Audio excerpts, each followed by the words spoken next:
God morgon Sverige! Välkomna till ett nytt avsnitt av Lyssna på vanlig svenska. Gott nytt år! Gott nytt 2025. Hoppas att det blir ett superår för alla som lyssnar. Och för mig och för familjen. Och era familjer. Det känns bra, måste jag säga. Jag är tillbaka. Lite rostig. Lite ringrostig. Det betyder ju, det är ett uttryck, att vara rostig. Egentligen är det bilar som kan rosta när de står ute i regnet under lång tid. Länge. Kanske flera månader. Det regnar på bilarna och så börjar de rosta. Sådana bruna fläckar. Så känner jag mig lite nu. Jag har inte spelat in ett program på några veckor. Men det har hänt så mycket. Det har hänt så mycket. Och jag känner att jag kanske behöver bryta upp och berätta om en eller två saker i varje program. För jag hinner inte med att prata om allt som har hänt och allt som kommer att hända nu medan jag kör till jobbet. Så vi har ju haft julafton. Jag kan berätta hur vi firar julen, hur vi firar nyår. Vi har varit och tittat på hus. Vi har varit på en husvisning. Imorgon är en speciell dag. Jag ska berätta lite senare. Om ni lyssnar på hela filmen så får ni reda på varför det är en speciell dag imorgon. I alla fall, jag är tillbaka. Lite längre hår än vanligt. Jag har inte hunnit att klippa mig. Tanken är, jag ska försöka köra efter jobbet och klippa mig idag om jag hinner. Det är så svårt att få tiden att räcka till när man har barn. För man måste hela tiden vara... när man har slutat jobba, då behöver man komma hem och hjälpa till där hemma. Jag vet att jag klipper mig alltid i Malmö på samma frisörsalong. Jag har klippt mig där i 2 år. Och när man alltid går till samma ställe, till samma restaurang, samma frisör, då är man en stammis. En stamkund som alltid går och äter eller klipper sig på samma ställe för man tycker om servicen. Samma som ni, alla ni som brukar titta på mina filmer, ni är stamtittare. Men alla ni som tittar för första gången idag, välkomna hit. Förresten, vad är det här lyssna på vanlig svenska? Jo, det är en chans för er att få lyssna på mig som babblar om allt mellan himmel och jord, vardagsliv, jobb, utbildning, medan jag kör till jobbet. Oftast så har jag en idé vad jag ska prata om, men ibland så bara improviserar jag helt enkelt. Och det får bli lite vad det är. Men det är just att jag pratar med vanligt uttal, vanligt samtalstempo. Det är inte samma språk som jag använder när jag är i klassrummet. Då talar jag mer långsamt och tydligt. Så det är bra hörförståelse det här.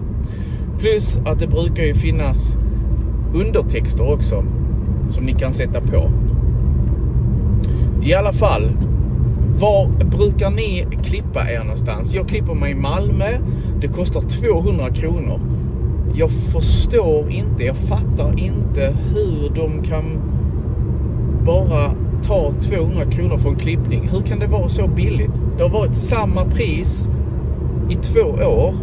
Och jag tänker inflationen. Hur kan de ta 200 kronor för en klippning? Jag tycker det är superbilligt. Hur mycket betalar ni när ni klipper er? Har ni några bra frisörsalonger i närheten där ni bor? Skriv gärna i kommentatorsfältet. Är det någon som klipper sig ännu billigare än 200 kronor? Okej, så nog om det. Som jag sa, jag kommer där finns mycket att prata om. Där finns julafton, hur vi firade julafton, hur vi firade nyår, vad vi gjorde hela familjen nu när vi var lediga. Och jag sa ju också att vi var på en husvisning. Vi tittade på ett hus. Och jag tänkte jag skulle berätta lite mer om det idag. Men först så ville jag bara informera vad det är som händer imorgon. Och egentligen vad som händer resten av januari månad. Så imorgon ska jag skola in min yngsta dotter Livli på förskolan. Vi ska alltså gå till förskolan imorgon. Hailey ska också följa med såklart, så jag ska lämna 2 barn på förskolan imorgon. Och sen ska jag då skola in, heter det, Livli. Det betyder att jag kommer följa med henne till förskolan och stanna där med henne och leka med henne. Jag vet inte riktigt reglerna för inskolningen på förskolan här. De säger att det är individuellt från barn till barn. Det betyder att det är olika. Kanske ett barn behöver bara 1 vecka där föräldrarna är med. Andra barn kanske behöver 2 veckor eller 3 veckor. Jag vet inte. Men jag har då tagit pappaledigt i ungefär 2 veckor. Så jag kommer inte jobba nu. Detta är sista dagen jag kör till jobbet på några veckor nu. Så det blir inte så många filmer tyvärr under första delen av januari. Men så fort jag är tillbaka så tänker jag fortsätta spela in nyheter på lätt svenska. Den här nya serien Träna svenska som är animerad. Så det kommer att bli hur bra som helst. Jag ska också flyga till London med några andra arbetskollegor, med några andra lärare. Jag ska flyga den 21 januari och sen flyger vi hem den 24 januari. Så vi ska vara där ungefär 3 dagar. Och det är direkt efter inskolningen. Så att jag kommer inte gå tillbaka till jobbet, utan jag skolar in Livli och sen åker jag till London.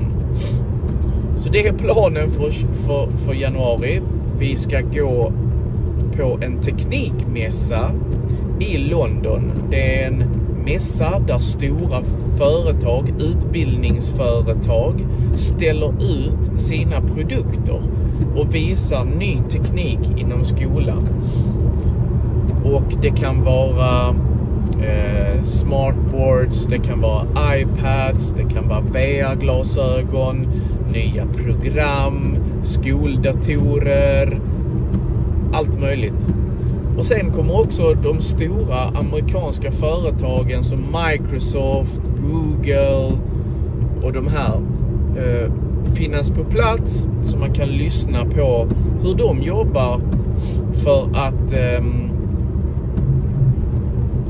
att hjälpa skolan och vilka program man kan använda då. Tänk om Microsoft, PowerPoint, Word, Google har ju Google Docs. Där finns ju olika program. Vissa är gratis, vissa kostar. Och kanske också det här nya med hur AI kan användas i skolan också i undervisningen, artificiell intelligens. Så supertaggad. Jag är supertaggad. Det betyder att jag är jätteexalterad och glad för att vi ska till London. Jag och några andra lärare från skolan. Men i alla fall, om vi backar nu lite, så sa jag att vi var på en husvisning. Och vi bor just nu i Lund. Och vi bor i en hyresrätt. Alltså vi äger inte vårt boende. Men vår dröm är nu att köpa ett hus. Eftersom vi får inte plats helt enkelt i vår lägenhet. Vi är 2 vuxna, 2 barn och vi bor på, jag vet inte om det är 72 kvadratmeter eller någonting sånt. är jättelitet. Vi har ingen plats att lägga alla saker, leksaker, kläder och så. Det är kaos. Så vi måste flytta det här året i alla fall. Och då är det frågan, var ska man flytta? Och det finns ju då några olika alternativ. Och vi var och tittade på ett hus i Hoftrup. Och Hoftrup, det ligger väldigt nära Dösjebro. Och Dösjebro, det var där jag växte upp. Hoftrup ligger, för er som bor i Skåne, ungefär vid Löddeköpinge, Barsebäck, Landskrona, åt det hållet. Och det är en liten by som har kanske, jag vet inte, jag gissar nu, men kanske 3000 invånare skulle jag tippa på, 3000. Och den byn ligger i en skog. Så det är väldigt fin natur. Där ligger villaområden utspridda liksom i skogen. Där är många cykelvägar. Jättebarnvänligt. Alltså att det är perfekt för barn. Det är inga stora vägar. Man kan cykla överallt. De har jättebra skolor, förskolor. Jag har hört det i alla fall. Och det är viktigt för våra barn. De ska vara trygga. De ska känna sig trygga. De ska ha en bra utbildning, bra skola, bra lärare och så. Det är viktigt för oss. Och Hoftrup, där bor många barnfamiljer. Många barnfamiljer flyttar dit. Det är ett attraktivt ställe. Det betyder att det är många som vill bo där. Så vad blir då problemet? Jo, problemet är att bostäderna, husen kostar mycket där.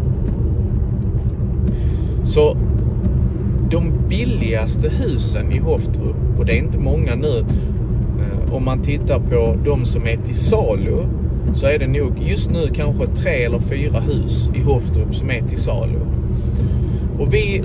Och de börjar någonstans från 4 miljoner, de absolut billigaste. De är oftast små, inte så bra. De börjar från 4 miljoner, men en normalpris är nog 5,5 miljoner ungefär snitt. Men det har vi inte råd med. Så vi tittade på ett hus som de ville ha 4,2 miljoner för. Och det huset var fint. Men det var litet. Det var 116 kvadratmeter. 116 kvadratmeter. Och det är väl okej om planlösningen är bra. Alltså om huset är bra planerat. Men det var 3 sovrum. Och det ena sovrummet, det var alldeles för litet. Så något av barnen, de får knappt plats en säng i det rummet. Och det går ju inte.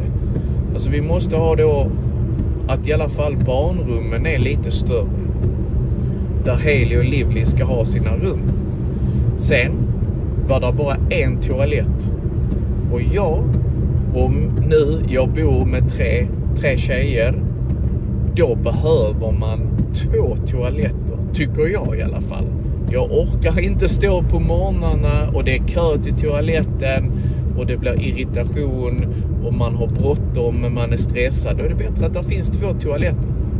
Så det är väl de 2, inte krav men mina önskemål, att det finns 2 toaletter, att det är lite större än 116 kvadratmeter. Jag tänker 125-129 kvadratmeter, det är okej, det räcker för mig, det räcker för familjen. Men då gäller det också att vi hittar ett hus för den, alltså också som ligger där under helst 4,5 miljoner. Det är ju den prisklassen.